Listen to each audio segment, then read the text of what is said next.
My brother chose the girl he cheated with over me after our parents died, so I teamed up with his ex and sent their lives spiraling. Now his fiancée left him broke, and he's asking me to forgive him. When I was 7, my brother started dating a girl named Kayla. She was in high school like him, but what made her different was how she treated me. She wasn't just his girlfriend, she was my best friend too. She'd play basketball in the yard with me, let me win sometimes, and trash talk me in Mario Kart, but always gave me her favorite controller. I used to tell my mom I wanted to find a girl just like Kayla when I grew up. Even though my brother sometimes got annoyed with how much time we spent together, she made him happy. She brought out this warmer side of him. He'd play with me more, help me with homework, joke around. Back then, I thought Kayla would be part of our family forever. They went to separate colleges but stayed together. I was 10 when everything changed. Kayla tried to surprise him at his dorm. She found him cheating with the same girl he's now engaged to. He dumped Kayla and banned her from the house, telling everyone she broke his heart. But I knew the truth. I begged our parents to let her still visit. They tried, but he made it impossible. Even after that, Kayla still texted me. She'd check in, send me memes, remember my birthday. My mom stayed in touch too, secretly. All of us loved her, and she promised me once, if you ever need me, I'll be there. I never thought I'd have to call in that promise. Not so soon. Last year, our parents died in a car crash. Everything just stopped. I was 13. Suddenly, my brother was my guardian, and his fiancée, the girl he cheated with, moved into our family home. That's when everything got worse. She made me clean, all of it. Scrubbed dishes, toilets, vacuumed. I wasn't allowed to touch the TV unless she said so. She made me cook dinner, but I barely knew how. My mom used to say I was too young for the oven. One time, I burned a grilled cheese and she laughed in my face. I kept texting Kayla. She was the only person who made me feel seen. She'd walk me through recipes, help me with homework, even Venmo'd me once when I didn't have lunch money. But then, my brother's fiancée found my phone. She went through it, saw the messages, and exploded. She screamed that I was disrespectful, that I had no right to talk to someone she didn't approve of, that in her house I needed to follow her rules. I told her through tears that it was my parents' house. She slapped the phone out of my hand. We argued. My brother came home. She told him I was being disobedient. He told me to leave, said I should give her space, that I was being immature. I didn't know what to do. So I called Kayla. She answered on the second ring. I didn't even have to finish my sentence. She said, I'll be there in 10. She picked me up in pajama pants and slippers. Didn't even wait for me to pack. She bought me an air mattress, let me pick out the sheets, bright teal, with little stars. We had a girls' day at the mall. She got me socks, face wash, a hoodie that says, hot chocolate over everything. We got frozen yogurt and she just listened. I told her I felt invisible since my parents died, that I didn't think my brother ever wanted me around. She nodded. Kayla looked at me over the rim of her mug and said, if you could do anything to make yourself feel better, what would it be? I didn't hesitate. I just want them to feel as small as they made me feel. She nodded, set the mug down, and smiled. Then let's do something about it. We both knew we had to be smart. No social media, no texts, no paper trail, nothing that could be pinned on us. Just enough chaos to shake their picture-perfect little world. The plan started with something simple, noise complaints. Kayla knew one of her old friends who still lived near my parents' house. Every other night, she'd file a complaint anonymously. Loud yelling, domestic disputes, suspicious activity. Each call was vague, but serious enough for the cops to knock at their door repeatedly. Next, we tackled the one thing Jerry's fiancée actually cared about, status. She was planning a massive engagement dinner at a swanky restaurant, something my parents would have hated, but Jerry didn't care. Kayla made one call, a fake catering inquiry, then another, and another. Until the restaurant's schedule was so tangled, her reservation got dropped entirely. No refund, no rebooking, just a full room and nowhere for them to host it. A few days later, Kayla sent a gift to their house with a note that read, to the grieving girl who lost her moral compass. We're so sorry for your loss. A friend. It rattled them. I know because my brother called me that night furious. Did you put Kayla up to this? He barked. I'm not allowed to talk to people you Jerry'd approve of, remember? I said sweetly before hanging up. But it didn't end there. The last part of our plan took a little more effort. Kayla knew Jerry's fiancé had applied for a scholarship program to go back to school. She needed glowing references from people in the community. So we made a few calls, anonymously of course. We let them know about the unpaid fines she had from previous apartments, about the little scam she'd run during COVID selling fake designer bags online, about the way she was currently caring for a minor. Her application got flagged. She didn't know why, but I did. And the best part? None of it could be traced back to us. The next time I saw my brother, he looked tired. As for me, I'm finally sleeping through the night. Kayla and I haven't said it out loud, but we both know the revenge isn't over. We're just getting started. I thought we were being clever. I really did. But I underestimated how low my brother's fiancé would go. Yesterday, I got home from school to find 2 police officers standing in Michelle's living room. My heart dropped into my stomach. Michelle was sitting on the couch, looking calm, but I could tell she was scared. The officers explained that my brother's fiancé had reported Michelle for kidnapping a minor. Me. I couldn't believe it. I immediately jumped in, telling them I wasn't kidnapped, that I was kicked out of my own house. The officers looked skeptical. One of them, Officer Reyes, asked me to pack my things. They were taking me back to my brother's. I cried the whole way there. When we arrived, my brother and his fiancé were waiting, looking all concerned and relieved. It was such an act. His fiancé even hugged me, whispering, "You'll learn not to cross me." The officers wanted to talk to all of us separately. When it was my turn, I told Officer Reyes everything. How they made me clean the whole house, how they took my phone, how they kicked me out. I showed him the text from that night. I even showed him the crack in my phone screen from when she slapped it out of my hand. Officer Reyes took a lot of notes. Like, a lot. He asked me a bunch of questions about my living situation, about my parents' death, about how my brother became my guardian. I tried to answer everything honestly, but I was so nervous my voice kept cracking. He noticed and got me a glass of water, which was nice. The whole time I could hear my brother and his fiancée talking to the other officer in the kitchen. their voices rising and falling like waves, sometimes crashing loudly against the walls. After about an hour, Officer Reyes stepped out to talk to his partner. I sat alone in the living room, staring at all the family photos my brother's fiancée had rearranged. She'd put away most of the ones with my parents, and put up a bunch of her and my brother. It was like she was trying to erase my parents from their own house. I ran my fingers over the dusty outline on the wall where my favorite photo of mom and dad used to hang, the one from their 20th anniversary where they were dancing and laughing like teenagers. When the officers came back in, they looked serious. Officer Reyes told my brother they needed to conduct a formal investigation into the situation. His fiancée started protesting immediately, her voice rising to that shrill pitch that made my teeth hurt. She was saying I was just a troubled teen making up stories because I was jealous of their relationship. I almost laughed out loud at that. Jealous? Of them? Yeah, right. Jealous of how she controlled him like a puppet? Jealous of how they treated me like an unwanted houseguest in my own home? The officers said they'd be in touch and left. As soon as the door closed, my brother's fiancée turned on me, her face flushed with anger, veins standing out on her neck. She started going off about how ungrateful I was, how she'd jerry everything to make me feel welcome, how I was trying to ruin their lives. My brother just stood there, shoulders slumped, letting her rant. I noticed he wouldn't look me in the eye, just stared at the floor like the pattern in the carpet held some secret escape route. I went to my room and locked the door, leaning against it and sliding down until I hit the floor. My heart was pounding so hard I could feel it in my fingertips. I texted Michelle everything that happened. She told me to document everything, take pictures of the house, record conversations if I could, keep track of what they made me do. She said we might need evidence later. Smart, practical Michelle. She'd been my rock since my parents died, the big sister I never had. That night, I barely slept. I could hear them arguing downstairs, their voices seeping through the floorboards like toxic gas. At one point, I heard my brother say something like, maybe we should just let her go, and his fiancée practically screamed at him. I recorded some of it on my phone, just like Michelle suggested, huddled under my blankets with the device clutched in my trembling hands. The next morning, things got even worse. My brother's fiancée woke me up at 6 a.m., yanking the covers off my bed with such force that I nearly tumbled onto the floor. The cold air hit me like a slap. She had a list of chores for me to do before school, her handwriting sharp and angry on the paper she thrust at me. When I said I needed to get ready for class, she said I could go to school when the house was clean. Her smile was all teeth and no warmth. I ended up missing my first 2 periods because she made me scrub the kitchen floor on my hands and knees,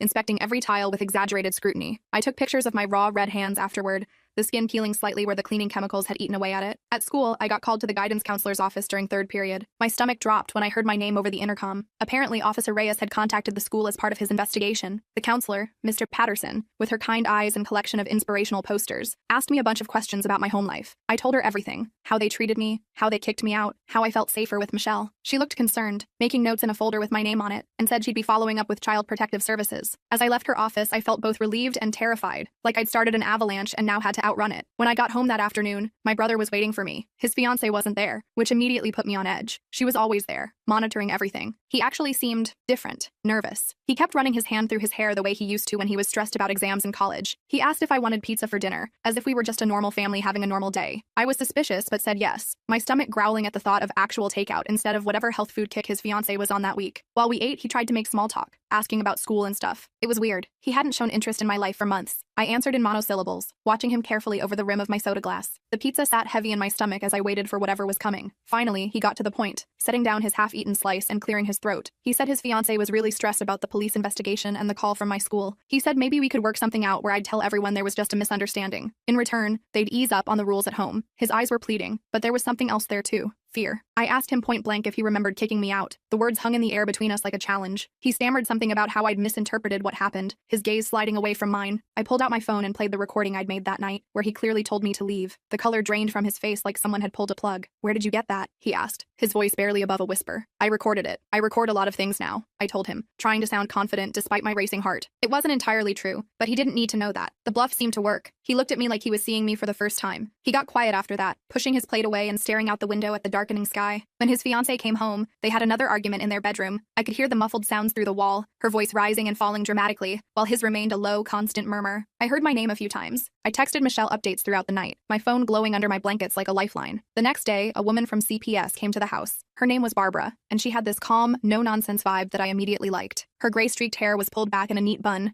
and she wore sensible shoes that made almost no sound on our hardwood floors. She interviewed each of us separately. When it was my turn, I showed her all the evidence I'd gathered, the recordings, the pictures, the texts. I told her about my parents' death in the car accident last year, about how things changed when my brother's fiancée moved in, about being kicked out into the cold night with nowhere to go. Barbara took it all very seriously, her pen moving steadily across her notepad. She didn't offer empty reassurances or pat my hand like I was a child. Instead, she asked practical questions and listened carefully to my answers. She asked if I had somewhere safe I could stay temporarily while they conducted their investigation. I immediately said Michelle's, the words tumbling out before she'd even finished her question. Barbara seemed hesitant at first, her eyebrows drawing together slightly, but I explained who Michelle was, how long I'd known her, how she'd been there for me when my parents died, how she was 26 and had a stable job as a graphic designer, how her apartment was small but clean and safe. Barbara said she'd need to check Michelle's home to make sure it was suitable, but it might be a possibility. Hope fluttered in my chest like a trapped bird. When Barbara told my brother and his fiancée that I might be placed temporarily with Michelle, his fiancée lost it. She started screaming about how Michelle was trying to steal me away, how she was manipulating me, how she'd always been jealous of their relationship. Spittle flew from her mouth as she ranted, her mascara smudging slightly at the corners of her eyes. Barbara remained completely calm, which seemed to make his fiancée even angrier. She wasn't used to people not reacting to her theatrics. My brother, surprisingly, didn't say much. He just looked tired, the circles under his eyes dark as bruises. When his fiancée stormed out of the room, slamming the door so hard that the family photos rattled on the wall, he quietly asked Barbara what would happen next. She explained that there would be a formal investigation, that they'd look into whether he was fulfilling his duties as my guardian, and that they'd determine the best living situation for me. Her voice was matter-of-fact, neither accusatory nor sympathetic. After Barbara left, my brother came to my room. He knocked softly, something he hadn't done in months. Usually they just barged in whenever they wanted. He sat on the edge of my bed, something he hadn't done since I was little, and he would read me bedtime stories. The mattress dipped under his weight, and for a moment, I caught a glimpse of the brother I used to know. He asked me if I really wanted to live with Michelle. I told him yes, my voice steadier than I expected. He nodded slowly, then asked if I knew anything about our parents' will. I was confused by the question, my brow furrowing. What do you mean? I asked, watching his face carefully. Never mind, he said, and left, the door clicking shut softly behind him. That night, I couldn't sleep.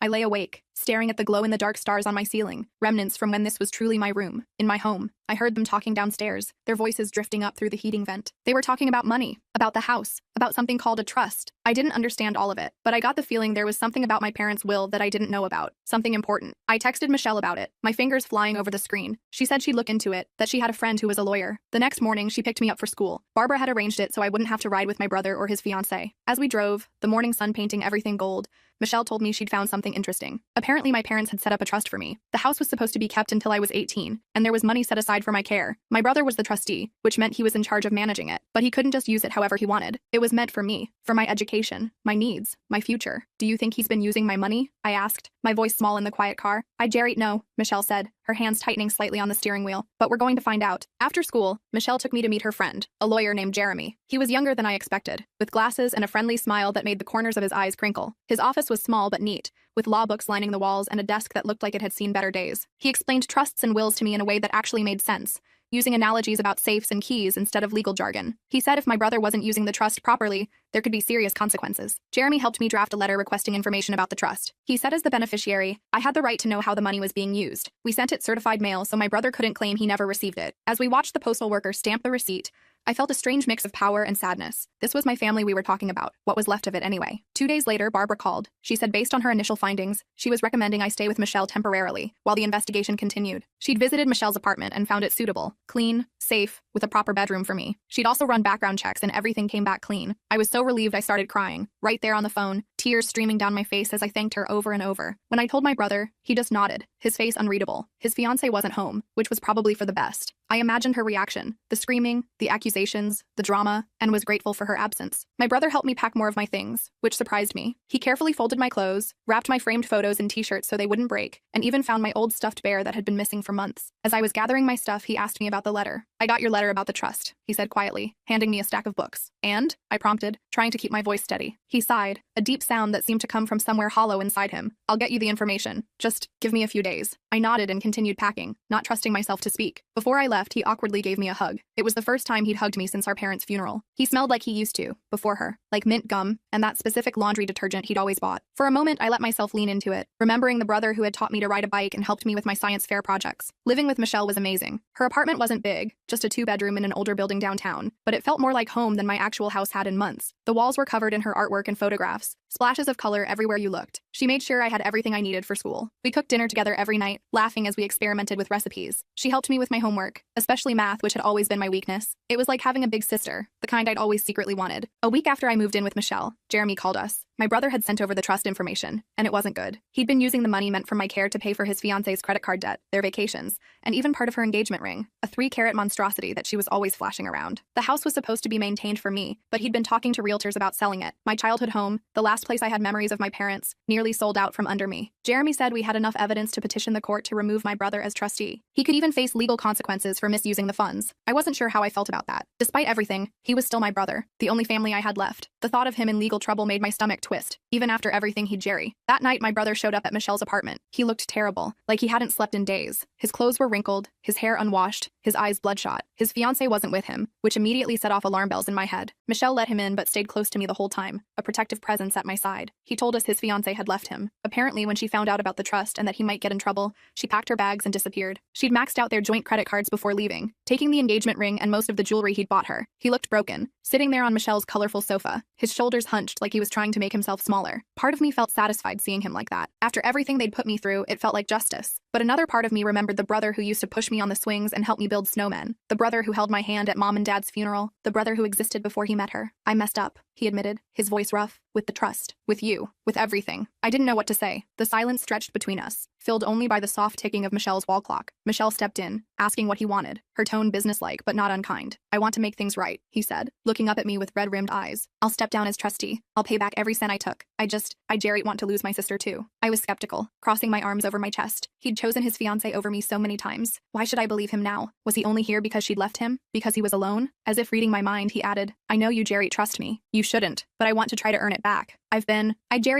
Lost. Since Mom and Dad died. That's not an excuse. Just, I want to find my way back to being your brother again. We talked for hours that night, about our parents, about what happened after they died, about how he'd let his fiancée take control of everything, including how I was treated. He admitted he'd been a terrible guardian. He cried when I told him how small and unwanted they'd made me feel, how I'd sometimes look at the knife drawer in the kitchen and wonder if anyone would miss me if I was gone too. That made him cry harder, great heaving sobs that shook his whole body. In the end, we agreed to work with Jeremy to set up a new arrangement. My brother would step down as trustee, and Michelle would be appointed in his place. I would continue living with Michelle, but my brother could visit. The house would be kept as our parents intended, not sold, and my brother would pay back every cent he'd misused, even if it took years. It wasn't forgiveness, not yet, but it was a path forward. The next few weeks were a whirlwind of meetings with Jeremy, Barbara, and court officials. My brother's fiancée never returned, though she did call him once asking for money. He refused, his voice stronger than I'd heard it in months. I was proud of him for that small act of backbone. Barbara officially approved Michelle as my temporary guardian, with the possibility of making it permanent if things continued to go well. Jeremy helped set up the new trust arrangement, explaining everything in terms I could understand. And slowly, very slowly, my brother started to become part of my life again, this time on my terms. We'd meet for lunch on weekends. He'd come over for dinner sometimes, baby steps. One afternoon, about a month after everything changed, I was doing homework at Michelle's kitchen table when my phone buzzed. It was a text from my brother asking if I wanted to get ice cream, just the two of us. I hesitated, my finger hovering over the screen, then replied yes. We met at the ice cream shop where our parents used to take us when we were little, the same faded awning,